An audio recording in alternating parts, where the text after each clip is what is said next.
يقول: كنت أقود سيارتي متوجها إلى النادي الرياضي صباح يوم السبت. رفعت صوت الموسيقى ورحت أغني بعض الكلمات عن التحليق مثل طائر والشعور بالحرية. عندئذ سمعت صوت صفارة إنذار الشرطة، وجرى إيقافي بسبب تجاوز السرعة. لم يسبق أن حررت لي مخالفة بسبب تجاوز السرعة من قبل، وكنت أتخيل أن تلقي واحدة قد يكون مشكلة حقيقية. إلا أن الحال لم تكن كذلك. كنت أعرف أنها سوف تكلفني مبلغا كبيرا من المال والكثير من الوقت في مدرسة تعليم القيادة.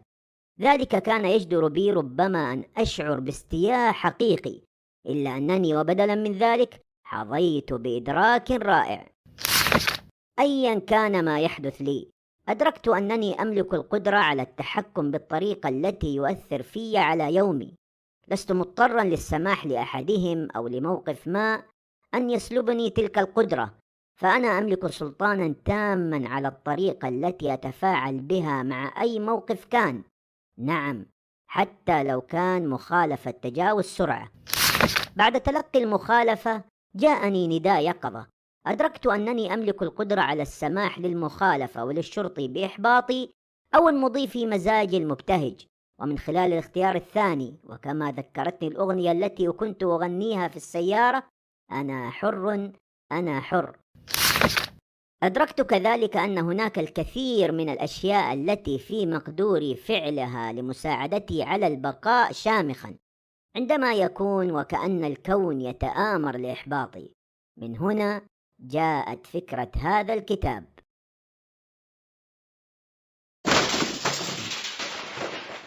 Useful animation.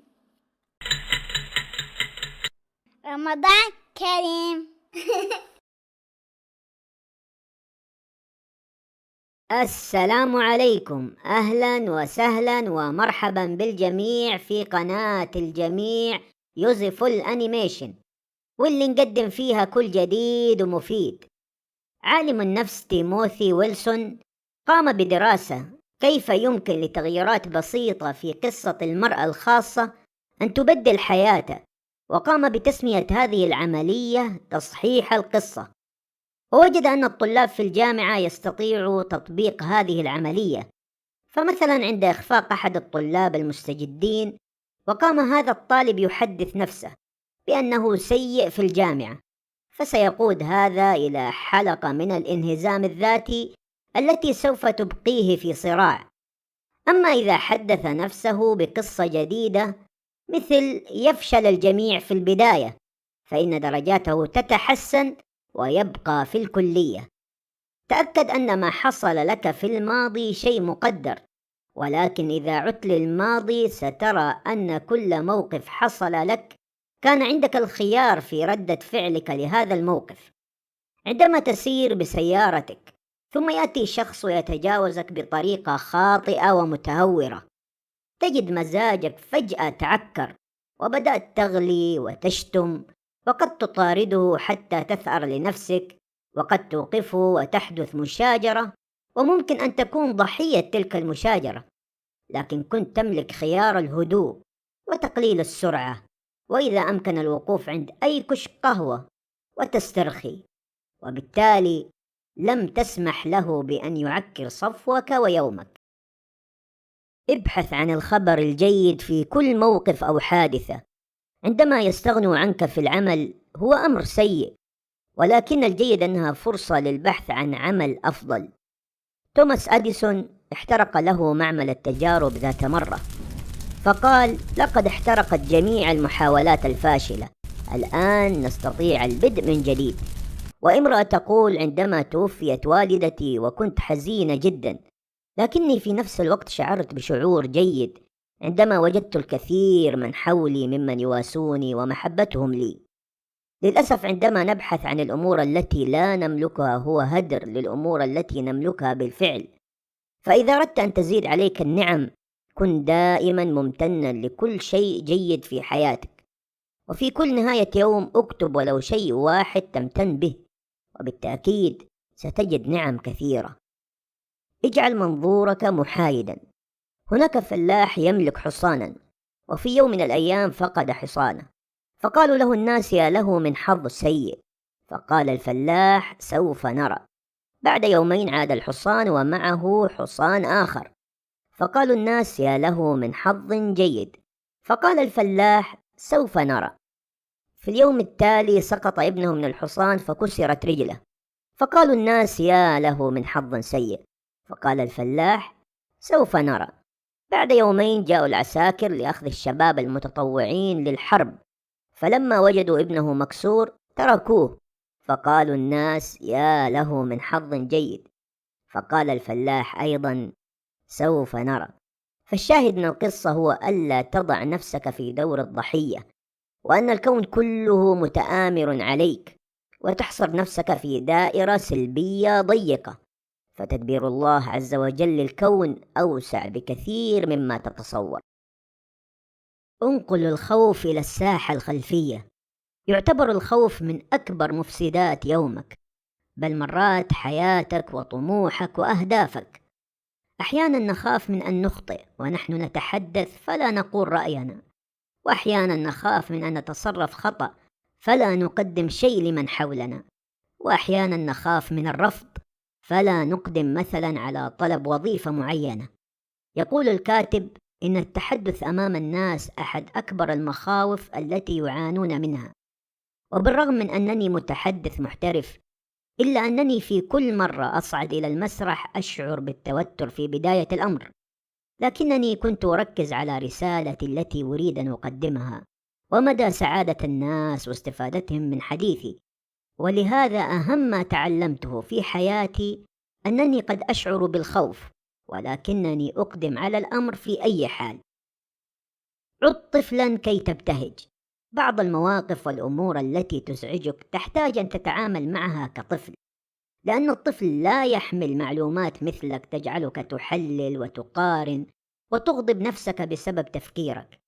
يقول أحدهم: عشت سنوات وأنا مريض بالاكتئاب، كل شيء أراه أمامي سيئا. في أحد أعياد ميلادي وأنا مكتئب جاءتني هدية ثمينة، فنظر إلي ابني لعل تلك الهدية تفرحني، فلم أفرح، وعندها قال لي: ما الذي تريده يا أبي؟ قلت له: السعادة، وأنت لا تملك السعادة كي تعطيني إياها. فذهب ابني وعاد إلي بورقة كبيرة مكتوب فيها السعادة، وقال لي: أرأيت يا أبي أستطيع أن أمنحك السعادة؟ وعندها ضحكت. تقييم المعنى. الأمور السيئة لا بد وأن تحصل لكل شخص، ولكن المهم هو تقييمك لما يحصل لك. عندما يتكلم عليك أحد الطلاب بكلام سيء، هنا أنت تملك خياران: إما أنك لا تعطي ما قاله أي اهتمام وكأنك لم تسمع شيء، أو أنك تغضب ولا تسمح له بأن يتجاوز الحدود وتقوم بالرد عليه وتوقفه عند حده. دائما في مثل هذه المواقف اسأل نفسك: هل تريد أن تكون على حق أو تريد أن تكون مبسوطا مرتاح البال؟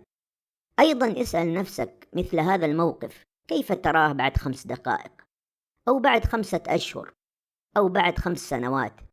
هنا ستنظر إلى الموقف من منظور مختلف وستعطيه حجمه الحقيقي. تقبل الأمور كما هي. إذا كنت راكبا جوادا وأردت الذهاب إلى مكان ما، لكنك وجدت الجواد يذهب إلى مكان آخر، قبل أن تتهور وتضرب الجواد وتجبره على مكانك، تذكر حجمه وحجمك، وتذكر أنه من السهولة أن يسقطك على الأرض. وبالتالي عندما تتقبل الأمور وتسير على هوى الجواد ستحمي نفسك من الأذى، وبالتأكيد مسألة وقت وستعود بالجواد إلى مكانك الذي تريده.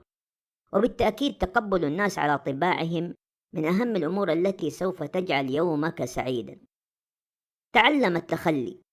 ليس من السهل أن يتخلى الإنسان عن أمور تهمه، ولكن الأصعب هو التمسك بها رغم استحالة أو صعوبة الوصول إليها.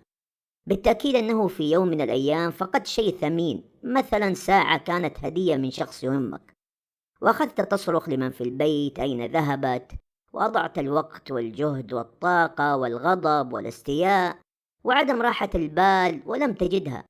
لكنك عندما تتخلى عنها ترتاح، وبعد عدة شهور وجدوا الساعة في مكان لم يخطر على بال أحد. ستكون بالتأكيد سعادتك أكبر، وفي نفس الوقت لم تزعج نفسك حين فقدتها. أخيرا، حتى تحافظ على سعادتك لابد أن تتحلى بالحكمة، وحتى تكون حكيما التزم بالتالي. أولا، اعقد النية والعزم وكن صادقا على ذلك. ثانيا، تخلى عن المثالية، لابد أن تؤمن بأن النقص جزء من الحياة. المثالية ستجعلك دائما غير راضٍ، وبالتالي سوف تفسد يومك. ثالثا، اعط ما تود أن يعود عليك. كن كريما سيكرمك الله، كن طيبا سيسخر الله لك كل شخص طيب. رابعا، استفد من طاقة الكلمات، راقب كلامك دائما مع الآخرين. الكلام الإيجابي يفرح الناس، والطبيب المتفائل مع مريضه يؤثر عليه بكلماته. حتى عندما تكلم نفسك لا تكلمها إلا بكل كلام إيجابي، وكرر الكلام الإيجابي لأن التكرار يؤثر على العقل اللاواعي. خامسا، تخلى عن كونك محقا، اسمع من الآخرين، استفد منهم. وجهات النظر تختلف، لكنها لا تفسد للود قضية. سادسا، توقف عن التذمر. صحيح تأتي مواقف تجعلك تنزعج في حينها وقد تصرخ وتشتكي، لكن الشكوى طول الوقت من أي شيء يؤثر عليك وعلى من حولك. أتمنى أن تكون الرسالة وصلت، وقدمت لكم شيئا جديدا أو ذكرتكم بما نسيتم. لا تحرمونا من دعمكم لنا حتى نستمر. الاشتراك في القناة وعمل لايك للمقطع ومشاركة الحلقة للغير. شكرا جزيلا للمتابعة. في أمان الله. Useful animation. Ramadan Kareem.